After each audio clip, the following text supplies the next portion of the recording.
the next item on the agenda is that citizens will be allowed to address the board on items not on the agenda. For items that are on the agenda, citizens will be allowed to address the board at the time the motion is on the floor. Is there anyone who would wish to speak to the board? Please state your name for the record. Chair, Fink, Commissioners, my name is Kevin Squirrel Brown. I'm in the 1st District. I come before you today as a spokesperson for the We Are Watching campaign. We understand that next week in a board workshop, you will be discussing potential changes to the Code of Conduct for elected officials. Having advocated for a code and having closely tracked the adoption and application of the current code, we offer the following recommendations. We do so mindful that the Code of Conduct is intended to serve the citizens and taxpayers of St. Louis County by setting enforceable standards for the conduct of elected officials that protect citizens and employees from abuse and taxpayers from the financial liability stemming from that abuse. Let me note that just moments ago I was given a copy of proposed revisions to the code, apparently generated by administration. Our specific recommendations are as follows. In the section titled Conflicts of Interest, Commissioners should avoid as possible any potential conflict of interest or perceived conflict of interest. Commissioners should publicly disclose relationships, both personal and professional, with entities or principal stakeholders and entities involved in issues that come before the board. Commissioners shall abstain from a vote and from advocating publicly or privately to other commissioners or other governmental officials regarding any issue for which they have a conflict of interest. In the section titled Education Programs, please revise this to read that elected officials must, rather than are encouraged to, attend at least one internal Code of Conduct training per year. External offerings are neither screened for nor documented as addressing the issues for which the training is being targeted. Also, taxpayer money should not be spent on travel to and attendance at trainings which the county already provides internally. In the section titled Reporting Suspected Violations, the current code provides no public notification that a complaint was received, and it gives virtually unlimited discretion for action, or more specifically inaction, on the part of the Ethics Committee.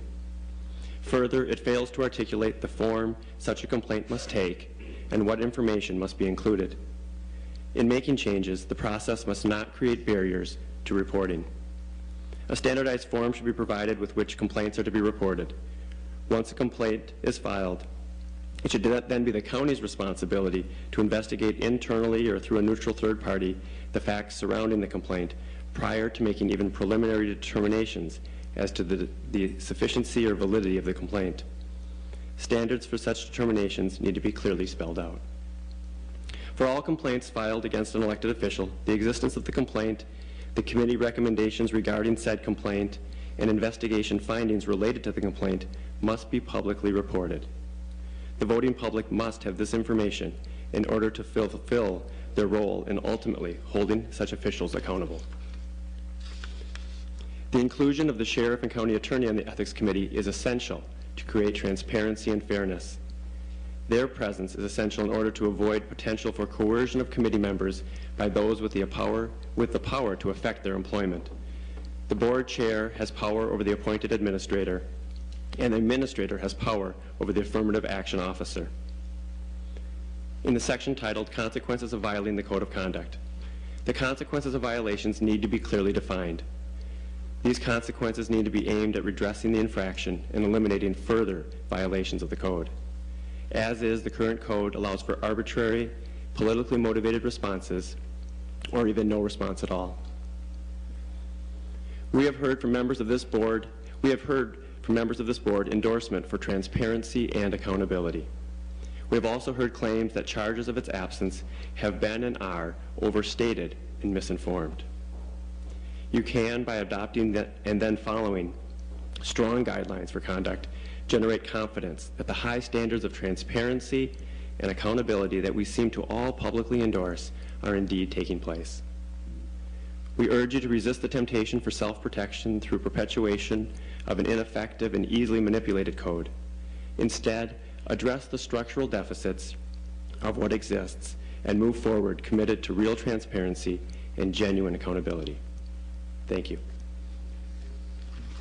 I have copies of the recommendations. Would you please pass those out? Were there comments? Did you have a comment, Commissioner Nelson? Thank you, Chair. Commissioner Fink. Actually, I have a couple of questions, and I'm wondering if Kevin, if you would be so kind. One of the questions that I have is, you know, I continue to hear about the watchdog group, and I'm wondering if you have like a membership and a group so that I actually have an idea of who I'm addressing, because it is difficult, and this is very consistent with the actions that I have taken in the past, because if a township officer, say as an example, comes in front of this board, I was the very first person to say, are your comments that of the township board? And do you have a resolution as such to back that up? So I'm curious as to the makeup of your group and how many people there are, because Kevin, all of us are elected to represent a whole lot of people, and it would be helpful, at least to me as a commissioner from the 6th District, to know who I am responding to. Secondly, and just in listening to you, I have to make this comment, because once again, you've came up in front of us and you set the standard and the bar at a point that puts one elected official over another elected official. And I heard that when you said you have to have the sheriff and the attorney on this code of conduct. And you know, you really need to go back and look at the statutes and what elected officials, the powers that they have and don't have. Because when it comes to accountability, I want that entire group, once I know who they are, to understand one thing: I am accountable. But I'm accountable to all of the people of St. Louis County, not to any one special interest group, but to everyone. But you set this bar high enough so that you can come back in 2 or 3 weeks and criticize us, and that's it's pretty much a pattern that I've seen. And once again, I see that bar has been set. Many of the requests are reasonable, but the ones specifically on putting other elected officials to oversee county commissioners, that one is just not doable in my book, and I don't think it's doable if you look at how the statutes lay out. So we appreciate your comments, but really the background work that you need to do before you make some of these, I think you're amiss on some of this stuff. So if you could provide us with the name of the individuals, that would be very helpful, and it'll give me an opportunity to respond to them on an individual basis, where I'll feel a lot more comfortable in making sure that they understand the processes that we go through. Thank you, Mr. Chair, and thank you, Kevin. A response? Chair Fink, Commissioners, Commissioner Nelson, a couple points I'd like to make. Myself, Kevin Square Brown, and Kathy Heltzer have been and continue to be the spokespeople for the We Are Watching group, We Are Watching campaign. I won't be providing you with a list of everyone who has been involved and continues to be involved in the campaign. My second point would be that I understand that the Code of Conduct is for all elected officials, in which case a county attorney who is an elected official, a sheriff who I believe is an elected official, an auditor is an elected official, I believe are equally covered by and the Code of Conduct. And so I don't actually see that one would be putting one elected official over another by including a variety of elected officials in the group that reviews complaints that could be brought against any of those elected officials. So, thank you. Commissioner Forsman, and I'm not going to let this get into a big debate, so let's I also, you know, questions here. Thank you, Mr. Chair. I would be interested in, you know, I mean, the We Are Watching campaign, and you know, and you have to realize where I'm at, and Kevin, you and I have had the conversation privately there, is that when your group had put out a report card, I ended up, even though you had incorrect, when you take into consideration the fact that I was incorrectly credited for voting for the Walmart facility, the Farm America, and I voted for Falk's Pharmacy, the local vendor, you gave me credit for voting for the Walt mark, and I just wanted to know, once you took my credit away, I actually ended up with the lowest mark of all 7 commissioners. So, you know, it was an F minus. And because of that, I mean, you know, and I certainly understand the fact that we had differences in the way we perceived the grading. But all of that said is that as someone that is being watched and being criticized, I mean, you know, and my actions and the actions of this board are always under scrutiny. And I think we are transparent. We have open meetings. We are typically in an open forum. I think that it's Commissioner Nelson's point is a very good point. In the idea of transparency, I'm sure that it should be equally with the We Are Watching campaign. I think that while you not only know who the commissioners are and practically everything we say in an open forum, you also know everything. You know who voted for us, you know every dollar we spent. You can go through our expense accounts. We're all public people. You can tell where I've been, where everyone on this board has been, because it's all public knowledge.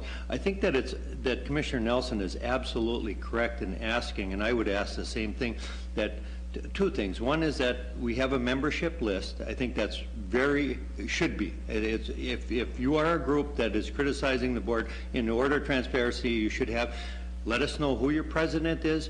And I also think that we should have meetings of the minutes. For instance,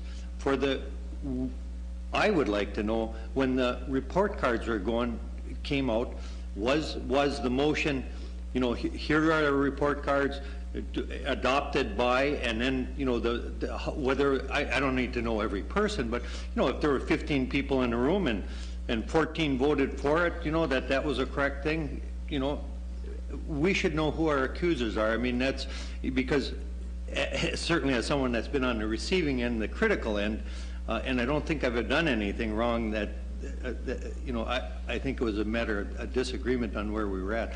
I think that, and I'll just stop with this, is that I think that it's absolutely, if we are being asked for transparency, the We Are Watching group, I would expect records of your minutes, voting, who the president are, and the membership. I think that's absolutely critical.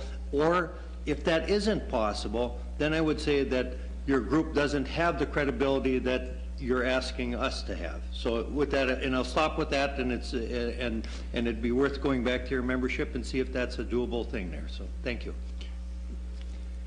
Chair Fink, Commissioner Forsman. I appreciate your comments, both of the commissioners who had interest in the workings of the We Are Watching campaign. I will take your comments back. It strikes me initially that asking for the minutes of a citizens group for the county board doesn't seem quite what I would expect, that you would be wanting the minutes for every group or entity membership list for every entity that comes before the board. So I find that a little bit unusual, but I certainly will review that. And so I appreciate your continued interest in the activities of the organization. Commissioner Nelson. Thank you, Chair. Commissioner Fink. And Mr. Brown, the one thing that I want to make very clear to you, when I ask for that membership list, you can travel from north to south, from east to west in Commissioner District 6, and if someone calls or has a concern, Commissioner Nelson either goes to see him or he picks up the phone, he calls them, we have those discussions. It does concern me that there may be people out there that don't necessarily understand the role that is taking place here, and if they are citizens in my district, those are the ones that I will be responding to, unless, and if you look up and down this board, when I go outside of my district, as every other commissioner on this board does, we talk to the commissioner in that district. I'll pick up the phone and call Commissioner Sweeney or Commissioner Forsman or Commissioner Fink. I don't think I've ever had an issue in Commissioner O'Neill's district, so I don't think I've ever had that. But Commissioner Rocker, certainly, Commissioner Crone, before Commissioner Dahlberg, absolutely, where you pick up the phone and you say, this such and such constituent has such and such an issue. I have been helping them with it.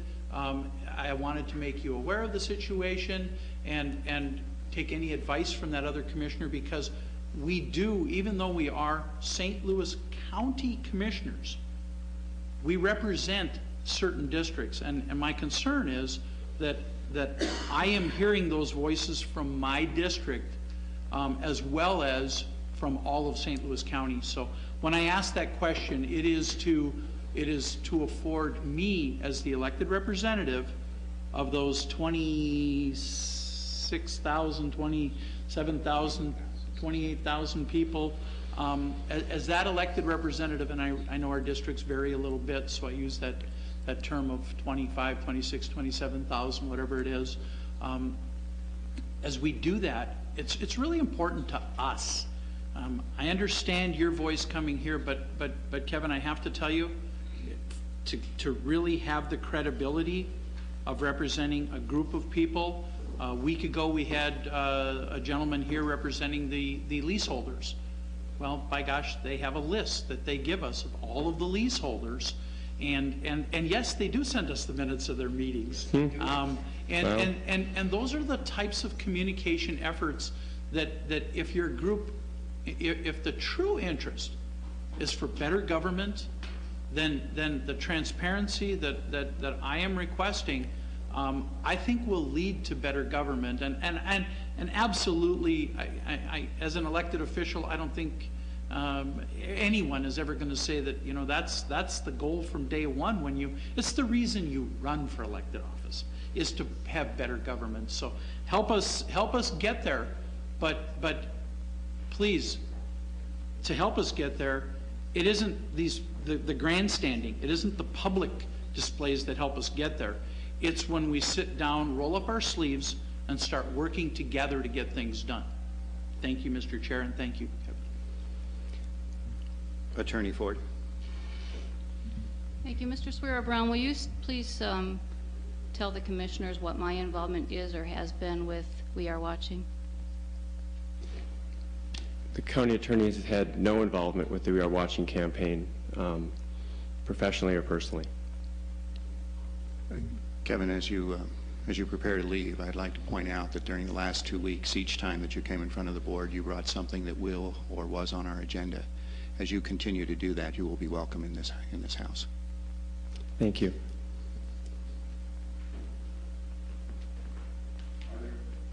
Is there anyone else? Apparently there is. Please sign in and state your name for the record. Bob Hammond from Sudan.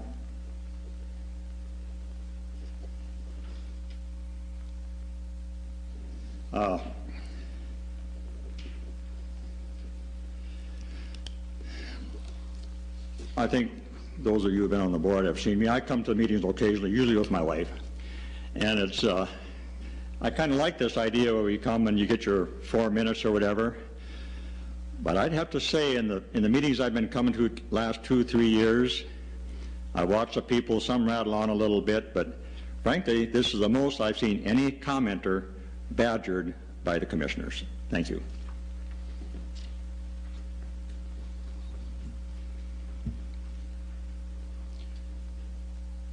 Is there anyone else? Seeing no one else, the consent agenda would be in order.